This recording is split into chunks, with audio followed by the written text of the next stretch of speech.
Good morning, guys. Nandito na tayo ngayon sa bahay ni Lolo.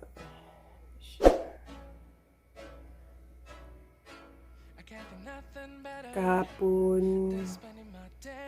busy masyado. Ngayon, makapag-vlog na tayo. So updates ko sa inyo about kay Lolo. Medyo okay na rin siya. Kaya lang, ganun pa rin. Nasa bed pa rin siya.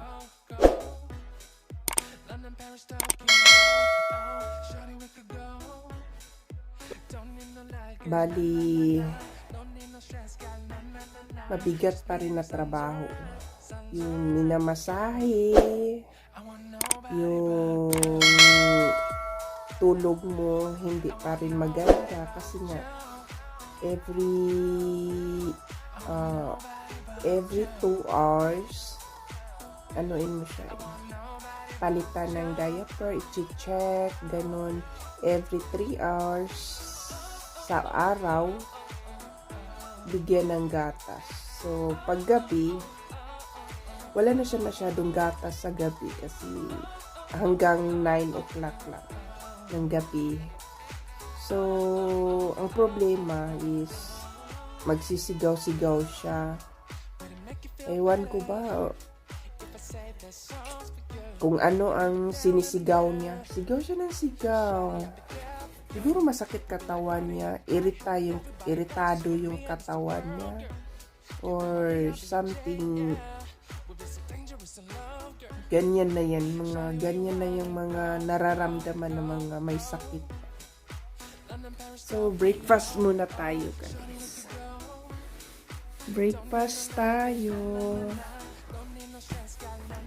Ito lang naman yung bahay niya. Bahay niya.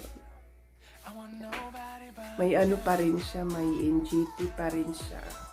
So, hindi pa rin mawawala yung NGT niya kasi nga, naggagatas pa siya. Yan. Yeah. Sauan. Yung sauan na ho. Yeah. Yung sauan na ho. Kasi pinapauwi sa hospital. Wala namang magawa na yung hospital. Kunwari, injection, wala na naman siyang dextrose. Laboratory, wala na siyang laboratory. Kumbaga, yung resulta ng laboratory is okay siya. Yun lang, gamot na lang ang laging kinukuha sa hospital. So, at home lang talaga siya magpapagaling kung sa isip niya is gusto siyang gumaling or wala lang, nasa bed na lang siya, parang ganun. Ay, power of prayer, power sa pag-iisip niya kasi meron naman siyang isip. Kahit papano, meron naman siyang isip. Yung pasulput-sulput lang yung pasulput, ano bang tawag nun sa Tagalog? Minsan dumating na kilala niya yung tao. Minsan, wala na. Parang hindi na niya matuloy yung, hindi na niya maituloy yung words, yung sasabihin, yung salita. Wala, hindi na siya makakasabi ng ganun. So.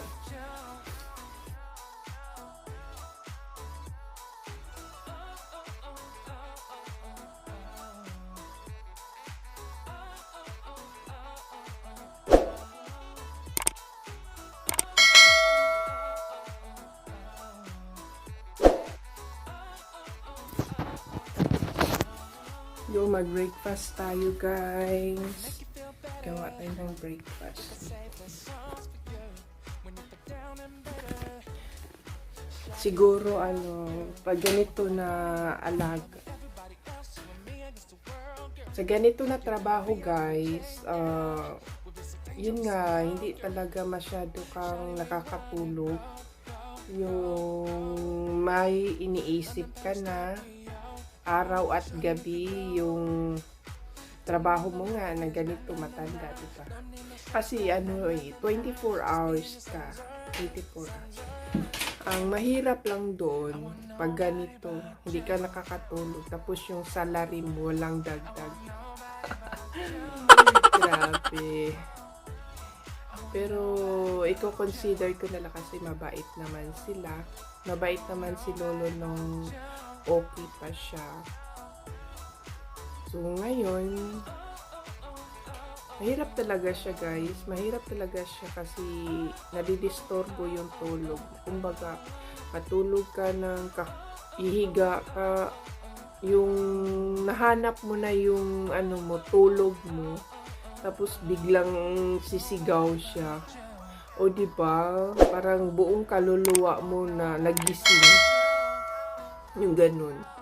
Buong kaluluwa mo nagising.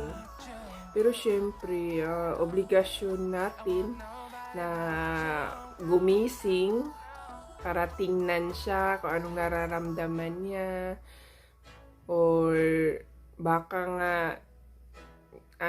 kailangan palitan ng diaper, di ba? Kasi minsan sa mga matatanda, lalo na may sakit, yun sila, parang hindi mapakali, di ba? Yung sinasabi ko kanina, mga iritado, parang hindi komportable sa katawan nila. Mahirap talaga siya. Ay nako. Abroad pa more. Diba? Ay nako. Pero kaya natin to. Kaya natin to. Kaya natin to hanggang saan. Tayong mga Pilipino is matiyagain, mabait, diba? Maporsigido, ano pa ba? Determinado, yun. Likas na mga Pilipino, God. So, kaya natin to. Itong trabaho na to, kaya natin. So, kailangan kong maggatas, guys. Kailangan kong maggatas kasi nga, diba? Wala tayong masyadong tulog. Yung kain naman natin, sakto lang. Sakto naman. Siyempre, wala tayong tulog. Diba? Pag wala ka masyadong tulog, bawiin mo sa kain. Bawiin mo sa kain. Diba? Tsaka may oras pa na itulog. Tulog! Tama naman pagkatapos ng mga gawain sa YouTube. Pagkatapos mag-edit, pagmaya-maya, tatayo ka, diba? Ay, dollar pa more.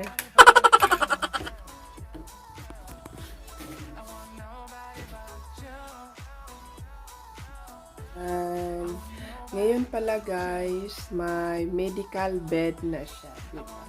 Para yung ganyan, parang nasa hospital na rin yung bed niya.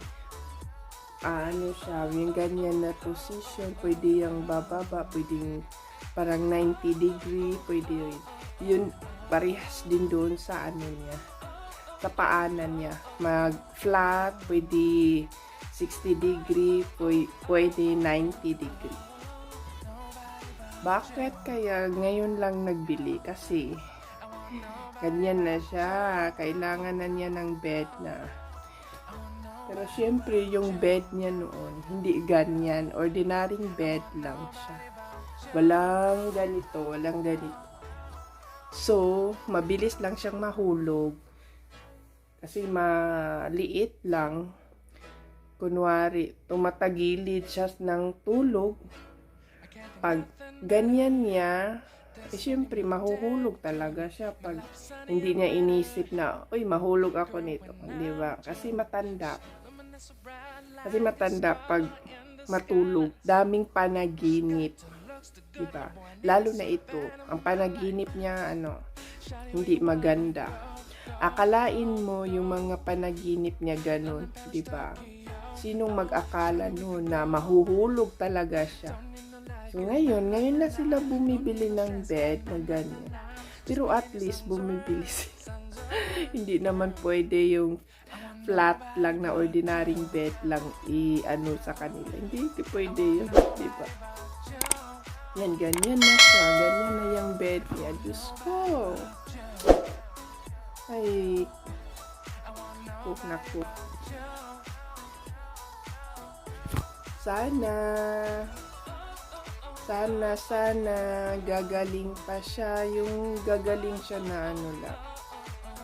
Ma-wheelchair natin. Kasi na-try ko siyang i-wheelchair. Parang hindi siya comfortable. Kinakabahan naman ako baka yung hindi kaya ng isip niya. Yung isip or ulo niya or niya baka maubusan siya ng ginhawa dun sa wheelchair, diba? Kinakabahan ako. Na-try ko talaga siyang ilagay sa wheelchair. Kaso kinabahan ako. Mga 1 oras lang yata yun. So, binalik ko na agad siya sa bed kasi hindi siya comfortable. So, ganun. 1 hour lang. Grabe. Pero, siguro, susubukan ko pa rin ilagay siya sa wheelchair. So, ipapakita ko sa inyo yung sitwasyon if nasa wheelchair na. Pang pakiramdam niya pag nasa wheelchair na siya. Sana mailagay na naman natin sa wheelchair ng safe. Kinakabahan talaga ako pag ilipat ko siya sa wheelchair. Okay naman yung wheelchair na. Maganda naman yung wheelchair na. Parang nakaka-relax naman siya. Pero yung katawan niya parang nagtitigasan kasi. Nagtitigasan ba? Parang, ay nako, parang nagtagilid siya ganyan. Pag ilagay ko siya sa wheelchair, nagtatagilid siya. Hindi talaga siya comfortable.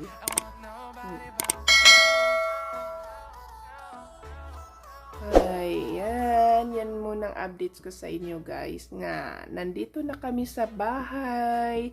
Thank you Lord. Thank you everyone. And kung sino pa hindi nag-like sa akin, like and subscribe. God bless everyone. Love, lots. Bye. Thank you so much.